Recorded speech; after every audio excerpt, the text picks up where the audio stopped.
Hello बच्चों। तो बच्चों इस वीडियो के साथ हम एक नया चैप्टर शुरू कर रहे हैं जो मनी बैंकिंग के पेपर में है, जो दिल्ली यूनिवर्सिटी के बच्चे उन बच्चों के लिए, जिसका नाम है the term structure of interest rate.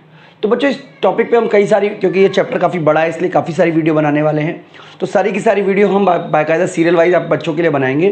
तो बच्चों ये सारी की सारी अगर वीडियो आपको देखनी है तो आप मेरी ऐप डाउनलोड कर लीजिएगा, वहाँ पर ये पूरा का पूरा कोर्स है मनी एंड बैंकिंग का, तो आप कोर्स को बाय करके सारी की सारी वीडियो का फ़ायदा उठा सकते हैं। तो चलिए स्टार्ट करते हैं। अब आज का जो टॉपिक है जो कि है यील्ड कर्व का।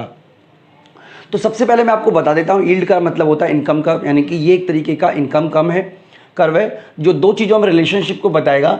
सबसे पहला क्या चीज़ है, एक तो है इंटरेस्ट रेट और दूसरा है टर्म ऑफ जो टर्म है ऑफ मैच्योरिटी, यानी कि यहाँ पे हम सीडी की बात कर रहे हैं, आप किसी और चीज़ के बारे में भी बोल सकते हो जैसे कि ट्रेजरी बिल या बॉन्ड्स के बारे में। तो स्टार्टिंग से शुरू करते हैं।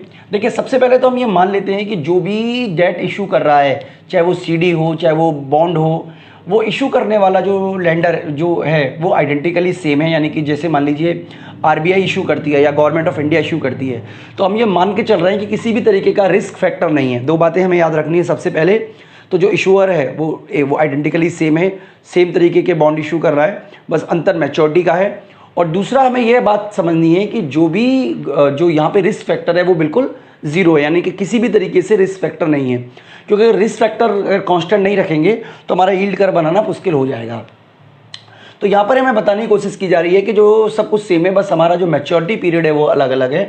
The term of maturity that cause different in yield, the relationship is called term structure interest rate. यानी कि डिफरेंट आप देखोगे डिफरेंट टर्म पर आपका जो इनकम का लेवल होगा वो अलग अलग होगा। इसी को हम बोलते हैं term structure of interest rate. तो यहाँ पर बच्चों अभी तक हम ये बताने की कोशिश कर रहे हैं, कुछ आप बात को पॉइंट में आप समझ लीजिए। नंबर 1, सबसे पहले जो बॉन्ड इशू कर रहा है वो आइडेंटिकली सेम है, यानी कि एक ही व्यक्ति है जो इशू कर रहा है, चाहे वो 6 महीने का करे चाहे वो 3 महीने का करे। दूसरा जो रिस्क फैक्टर है वो बिल्कुल भी नहीं है। तो इस तरीके से अगर रिस्क फैक्टर नहीं है तो अलग अलग मैच्योरिटी पे आपकी अलग अलग इनकम होगी, जिसको कि हम बोलते हैं term structure of interest rate. बच्चों इसके अलावा हमें यह भी समझना है कि the interest rate depend upon CD term of maturity, यानी कि जो इंटरेस्ट रेट है वो किस पे डिपेंड करेगा, जो सीडी का टर्म है। सीडी का मतलब है सर्टिफिकेट ऑफ डिपॉजिट्स। आप एफडी मान लीजिए, आप टर्म डिपॉजिट मान लीजिए, यानी कि मान लीजिए मैंने एफडी कराई या टर्म डिपॉजिट कराया या सर्टिफिकेट ऑफ डिपॉजिट बाय किया, तो मैंने मान लीजिए 6 महीने के लिए बाय किया, तो 6 महीने का रेट ऑफ इंटरेस्ट अलग होगा, ठीक है। अगर वही बैंक आपको अगर 1 साल की एफडी दे रही है तो रेट ऑफ इंटरेस्ट अलग होगा। अगर वही बैंक आपको 2 साल की एफडी दे रही है तो रेट ऑफ इंटरेस्ट अलग होगा।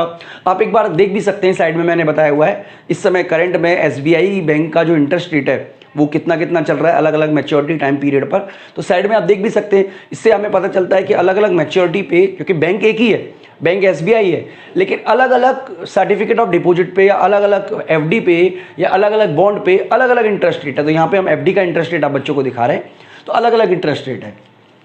तो इसका मतलब क्या हुआ, the interest rate depend on CDs term maturity. अगर हम इसको ग्राफिकली रिलेट करेंगे, यानी कि ग्राफिंग रिलेशनशिप बिटवीन किसके बीच का relationship, interest and CDs term of maturity is known as yield curve. यानी कि यील्ड कर्व दो चीज़ों में रिलेशन को बताता है, पहला रेट ऑफ इंटरेस्ट में और दूसरा सीडी की जो मैच्योरिटी है उसमें। तो देखिए यहाँ पर एक टेबल बनाई हुई है, उस टेबल को आप ध्यान से समझ लीजिए।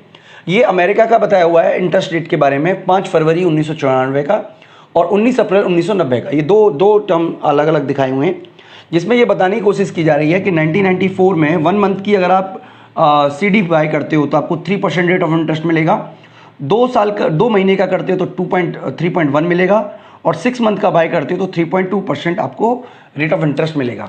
जबकि अगर हम बात करें अप्रैल में तो ये जो रेट ऑफ इंटरेस्ट है वो अलग अलग है। तो चलिए हम एक ग्राफ पे प्लॉट कर लेते हैं। देखिए वैसे तो ग्राफ नहीं है, तो वैसे हम यहाँ पे मान लेते हैं कि सपोज कीजिए ये हमारा 1 मंथ का है, ठीक है, ये हमारा 2 मंथ्स का है और ये हमारा 6 मंथ का है। तो जैसा कि हम जानते हैं कि 2 मंथ पे हमें 3% रेट ऑफ इंटरेस्ट मिल रहा है। ये ग्राफ नहीं है बच्चों, इसलिए सही बिल्कुल एग्जैक्ट बनाना तो पॉसिबल ही नहीं है। और यहाँ पे हमारा 3.2 है, यानी कि ये हमने मान लिया 3.0, ये 3.1 और ये 3.2। तो इस तरीके से बच्चों हमारा यील्ड कर्व है जो पॉजिटिव है, ठीक है, यानी कि जितना टर्म ज़्यादा है उतना ही रेट ऑफ इंटरेस्ट ज़्यादा होगा। इस तरीके का हमने मान लिया है। ये मान लीजिए ए पॉइंट है, ये बी पॉइंट है, ये सी पॉइंट है। ओके बच्चों, इसी तरीके से अगर हम बात करें 2000, ये तो हमारा था 1994 का। अगर हम 90-90 की बात करें तो 1 ईयर पर, 2 ईयर पर और 6 मंथ पर। तो यहाँ पे देखिए 1 ईयर पर जो रेट ऑफ इंटरेस्ट है वो 7.7 है, यानी कि आप यहाँ पर देखिए इतना आप मान लीजिए ये 7.7 है, इसको ए पॉइंट रख देते हैं। फिर 2 मंथ पे 7.8 है, थोड़ा सा ऊपर ले लेते हैं 7.8, ये बी लिख देते हैं। और यहाँ पे 6 मंथ पे 7.9 है, तो यहाँ पे हम 7.9 यहाँ लिख देते हैं। ठीक है बच्चों, ग्राफ नहीं है इसलिए एग्जैक्ट हम नहीं बना पा रहे, तो इनको अगर हम जोड़ दें, ठीक है, तो इस तरीके से हमारा जो CD का डायग्राम बनेगा वो पॉजिटिव बनेगा। ओके बच्चों, तो यानी कि यहाँ पर देखिए ये यील्ड कर्व है, ये यील्ड कर्व किसके बीच का रिलेशन बता रहा है? यील्ड कर्व हमें रिलेशन बता रहा है किसका? टर्म ऑफ मैच्योरिटी का एंड इंटरेस्ट रेट का। यानी कि ये यील्ड कर्व हमें बताने की कोशिश कर रहा है कि अलग अलग टर्म ऑफ मैच्योरिटी पे आपकी जो इनकम होगी, जो इंटरेस्ट रेट होगा वो अलग अलग होगा। और टर्म ऑफ मैच्योरिटी और इंटरेस्ट रेट के बीच का जो कर्व अगर हम ड्रॉ करते हैं तो इसी को हम बोलते हैं यील्ड कर्व। तो यहाँ तक हमने बच्चों, यहाँ इस वाली वीडियो में अभी हमने समझा कि देखिए जो FD है या जो टर्म ऑफ डिपॉजिट है या जो सर्टिफिकेट ऑफ डिपॉजिट है, उसमें आपका जो इंटरेस्ट रेट है वो डिपेंड करता है कि आपका जो मैच्योरिटी पीरियड है वो कितना है। ऐसा देखने को मिला है इस यहाँ तक डायग्राम में कि अगर आपका मैच्योरिटी पीरियड ज़्यादा होता है तो मैच्योरिटी पीरियड ज़्यादा होने की वजह से आपका जो रेट ऑफ इंटरेस्ट है वो भी ज़्यादा होगा, और अगर मैच्योरिटी पीरियड कम है तो रेट ऑफ इंटरेस्ट भी कम होगा, जिसकी वजह से जो यील्ड कर्व होगा वो पॉजिटिव स्लोप ले लेगा। यानी कि ये आप देख पा रहे होंगे यहाँ पे ये सारा का सारा पॉजिटिव स्लोप लिए हुए है, तो पॉजिटिव स्लोप बनने की वजह से ये हमारा पूरा का पूरा पॉजिटिव होगा। ओके बच्चों, तो यहाँ पर मैं आपको ये भी बताना चाहूँगा कि आप देखिए ये 3 डायग्राम हमने आपके लिए बनाए हुए हैं, तो ये अलग अलग तीनों डायग्राम है बच्चों।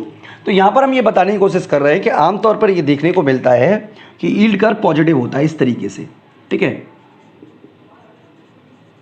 यानी कि ये क्या बता रहा है? ये बता रहा है कि रेट ऑफ इंटरेस्ट हाई होगा अगर जो टर्म है, टर्म ज़्यादा होगी यानी टर्म ऑफ मैच्योरिटी ज़्यादा होगी, और अगर इंटरेस्ट रेट कम होगा टर्म ऑफ मैच्योरिटी कम होगी। तो सिंपल से तरीके से समझ लीजिए। और अगर मान लीजिए किसी वजह से ये वाला बनता है, इस तरीके का यील्ड कर्व बनता है, मान लीजिए, तो ये क्या बताएगा? ये बताने की कोशिश कर रहा है कि आपका जो इंटरेस्ट रेट है वो कांस्टेंट रहेगा, यानी कि जैसे जैसे आपकी मैच्योरिटी पीरियड बढ़ रहा है लेकिन उसके बावजूद भी आपका जो रेट ऑफ इंटरेस्ट है वो कांस्टेंट रहेगा, तो उस केस में यील्ड कर्व ऐसा होगा। इसके अलावा बच्चों यील्ड कर्व ऐसा भी हो सकता है। ठीक है, इसका क्या मतलब है? इसका मतलब है कि आपका जो टर्म है, मान लीजिए 1 मंथ पे आपको मिल रहा है 10% और 2 मंथ पे आपको मिल रहा है 9% और 6 मंथ पे आपको मिल रहा है 8%। इस केस में जो यील्ड कर्व होगा वो नेगेटिव होगा। यानी कि yield curve yield curve can also be graphed on the other debts instrument, यानी अलग अदर जो डेट्स इंस्ट्रूमेंट्स हैं, चाहे वो बॉन्ड हो चाहे वो ट्रेजरी बिल हो, उसके लिए भी बच्चों हम यील्ड कर्व बना सकते हैं। और हमें यहाँ पे ये भी समझना है कि हमें ये जब बनाते समय हम ये मान के चल रहे हैं कि आइडेंटिकली एक ही है, चीज़ें एक ही हैं, और जो टर्म है वो बस वही अलग अलग है। इसके अलावा जो डिफ़ॉल्ट है वो बिल्कुल बराबर नहीं, यानी कोई डिफ़ॉल्ट नहीं है, कांस्टेंट डिफ़ॉल्ट रिस्क, बराबर बराबर डिफ़ॉल्ट है, ज़ीरो डिफ़ॉल्ट है। बच्चों ये भी हमें समझा कि this is not necessary that yield curve always upward. इसके अलावा ये स्लोपिंग डाउनवर्ड भी हो सकता है, फ्लैट भी हो सकता है, किसी भी तरीके का हो सकता है। तो देखिए यहाँ पर आप एक ग्राफ पेपर देख पा रहे हैं, डायग्राम देख पा रहे हैं। इसमें हमें जो ईयर है, अलग अलग ईयर है, 1983, 1990 और 1981। इसमें देखिए अलग अलग टाइम पीरियड पर अलग अलग जो हमारा रेट ऑफ इंटरेस्ट है उसको दिखाया गया है। जैसा कि यहाँ पे देखिए ईयर वाइज है, जैसे 1 साल के लिए जो रेट ऑफ इंटरेस्ट था 1983 में, ठीक है, ये अमेरिका में दिखाया गया है गवर्नमेंट सिक्योरिटी के लिए, वो था 9.6% के आसपास, जो कि टाइम बढ़ने के साथ साथ आप देखिए लगातार बढ़ रहा है। ठीक है, 1990 में आप देखिएगा तो 1990 में ये बताने की कोशिश कर रहा है कि 1 से 2 साल तक तो जो इंटरेस्ट रेट है वो बढ़ा, लेकिन 2 साल के बाद का जो भी है, मतलब जितने भी आप चाहे 2 साल के लिए खरीदो, चाहे 5 साल के लिए खरीदो, चाहे 10 साल के लिए खरीदो, आपका जो इंटरेस्ट रेट है वो कांस्टेंट हो गया लगभग 9% के आसपास में, जिसकी वजह से जो यील्ड कर्व है वो बिल्कुल कांस्टेंट बना। जबकि 1981 का जो यील्ड कर्व है वो क्या हमें बता रहा है? वो बता रहा है कि अगर आप 1 साल का बॉन्ड बाय करते हो या सिक्योरिटी बाय करते हो तो आपको लगभग 15% इंटरेस्ट रेट मिलेगा, जबकि अगर आप 30 साल का बाय करते हो तो आपको 13% मिलेगा। यानी कि यहाँ पे ये बताने की कोशिश की जा रही है कि जैसे जैसे इंटरेस्ट रेट बढ़ रहा है वैसे वैसे आपका जैसे जैसे टाइम बढ़ रहा है, मैच्योरिटी का टाइम बढ़ रहा है, वैसे वैसे इंटरेस्ट रेट घट रहा है। तो इस तरीके से बच्चों हमने समझा यील्ड कर्व के बारे में। मैं उम्मीद करता हूँ कि आपको ये सारा का सारा जो डायग्राम है या सारे का सारा जो कंसेप्ट है वो समझ में आ गया होगा। बच्चों इंटरेस्ट रेट कैसे डिसाइड होता है इसके बारे में अलग अलग हाइपोथेसिस हैं। जैसे सेगमेंटेड मार्केट हाइपोथेसिस, इसके अलावा जो एक्सपेक्टेशन हाइपोथेसिस है। इसके अलावा बच्चों एक और हाइपोथेसिस है जो कि आप बच्चों के लिए काफ़ी इंपॉर्टेंट भी है, जिसको कि हम जानते हैं परफेक्ट हैबिटेट हाइपोथेसिस के नाम से। तो बच्चों ये सारे के सारे टॉपिक्स जो हैं वो हम आपको आने वाले वक्त में सब के सब कराएंगे। तो बच्चों इस वीडियो में इतना ही। मैं उम्मीद करता हूं कि आपको कंसेप्ट समझ में आ गया होगा। आप ऐप डाउनलोड कर लीजिएगा, वहां पर आपको सारे का सारे जो वीडियोज़ हैं वो आपको मिल जाएंगे। इस वीडियो में बच्चों इतना ही। Thank you.